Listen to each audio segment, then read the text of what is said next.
Today we're going to show you how to reset the clock, and this is on a 2003 Honda Civic, but it should work for a 2001 through 2005 Honda Civic. Now, if you've already got it set on the clock, and you do that by just pressing this button, all you have to do is press this scan button, and then 4 and 5 will change the minutes, 5 will change the minutes, and 4 will change the hours.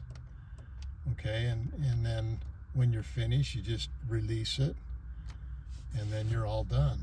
And you can go to the radio and then back to the time.